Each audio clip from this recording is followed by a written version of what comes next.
What's up, guys? DJ the Guildmaster, Heavy Metal Wargaming's another Conflict 47 review for you guys. And this one, I'm reviewing the German Zeus X with the heavy railgun. So basically, Conflict 47 has just come back out, and I purchased, you guys know, I purchased a starter, the Axis starter, which I did a review on earlier. This time I'm reviewing the Zeus. Pretty awesome. This is a nice kit, so let's get right kind of into it. It's all resin, guys. It's got big hunks of resin. So this is the actual body of the tank. It's a spider. It's a tank walker with 6 legs. This is their old resin, I have to say. The Zeus is cool. It's definitely weird World War. I do have a couple hang-ups with it. Their older resin sometimes a little bit harder to work with. I purchased this. Probably my biggest complaint with the model itself is the cost. This guy was like $100 and some bucks. And I felt for the same cost almost, I could have got an Axis starter, and a few more bucks I could have got another just straight big starter. And the reason that I'm even having a little bit of critique with this model, it's a cool model. Railguns are cool. I'll go over how those kind of work now. But in the new Axis starter, you have the Spider Walker Panzer IV. The Panzer IV has new life with legs now. And it comes with like a gravity gun, stuff like that. And believe it or not, guys, that tank is larger. It's not as high up as this one, but it's a larger tank. It's a plastic kit / their new resin. This guy's all resin. Okay, so this is the main body.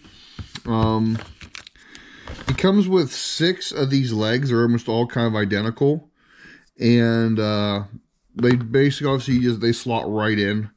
So it'll take probably a little bit to like round off the edges, or like the little casting nipples there. I said nipple. And to build the tank. So it'll stand fairly tall. It also comes with this kind of like a mine plow front end. I'll go over this too. It kind of just slots right in. The model goes together. It'll probably go together really well. Comes with a pewter crew. A guy hanging out the top. Kind of cool. I actually like this guy better. He has the little garrison cap, binoculars. I kind of wish this guy was in more of the other tank sets for Germany. But he comes with him, which is kind of cool. But then, like what you guys been waiting for, the turret's 2 pieces. So it's an all different new design turret. And it comes with a super long railgun. It's a little bit reminiscent of TOW railguns. And it's kind of funny I say that. It kind of locks right in. There's a couple different versions of the Zeus. They're called different names with Thor. Some of them have like a super heavy howitzer. Some have like a super heavy, just like anti-tank gun. This one specifically with a railgun with, I believe it's supposed to be a light autocannon on the front end. And that's literally the model, guys. I mean, it's literally, what, 8 pieces total? 6. It's 10 pieces, not counting crew.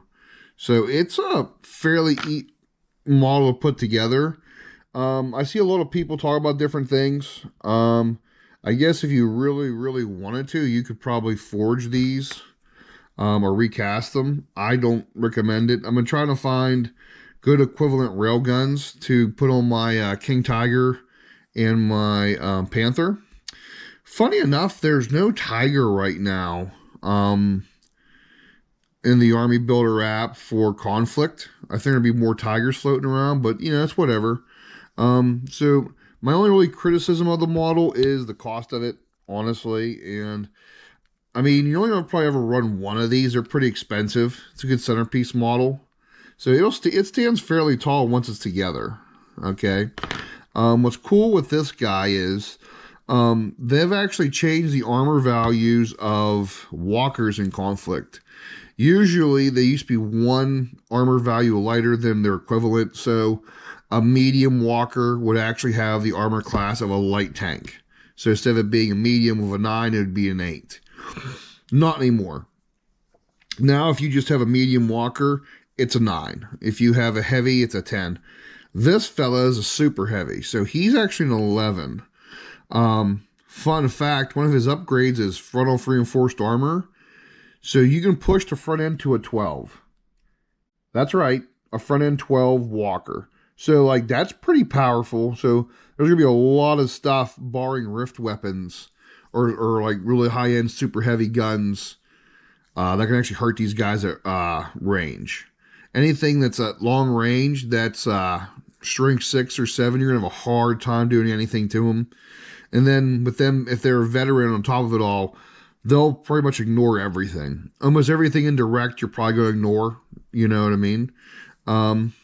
So that's like a really cool benefit. Something with the railgun now. So the railgun's like hyper velocity. It's like in pen 8. You know what I mean? No blast, so no HE. So it's just made for punching through stuff. But when you punch through vehicles with a high velocity slug, you treat the damage value, I believe, as a catastrophic. So like 2 damage rolls, stuff like that. Something cool though, if you overcharge it or use a rift dice, very reminiscent of a Tau railgun from Wonder Years, you can actually punch through multiple vehicles, up to 2. So if you engage an armored unit and you blow it up and the slug goes through, it loses like a bunch of extra bonuses. Like I don't want to get too much into the mechanics because I'm not sure what people will see. But basically, when you overcharge the gun, it gets more accurate, more penetration. I think it actually pushes it up to almost a 10 if you use a surging dice. So you have a pen 10 weapon, which is just bonkers. Now you roll that 1, it's hilarious. But anyway, with that being said, if you punch through a vehicle and it destroys, another vehicle up to 10 inches behind it, you take a ruler and a tape measure, and it's like a 1-inch wide band that goes back. It hits another vehicle. Now you don't have the extra penetration bonuses, but the damn gun's a pen 8. You go ahead and roll against that vehicle as well. So if you get like some good side shots or your opponent's really not paying attention, or some like especially transports or like maybe even light walkers in a kind of a line, you can line them up. You can actually knock out 2 vehicles, which is kind of cool. But yeah, I just want to do a quick like little review of this. This is one of the things that came. I'm currently building some the Sturmhelm. I'm building the Power Armor 1 guys right now from my backlog. Next, I'll be doing these guys up here, the newer models. Although I gotta get some magnets. I'm gonna try to magnetize a lot of them, and I'll probably do a video on that. But yeah, this is the Zeus. Tell me what you guys think. You'll probably see these, I feel. A lot of new stuff's getting released right now. Looks really good. I didn't see a new version of this guy, which I'm kind of disappointed. But you know, tell me what you guys think. Is it $100-some? Is the model worth a couple $100 or $100-some bucks, or would you be better off maybe just taking a Panzer IV or a Tiger for that matter, and modifying him to be a walker? All right, guys. Like always, go ahead, like, share, subscribe, all that kind of cool stuff. And yeah. Remember, always seize the objective.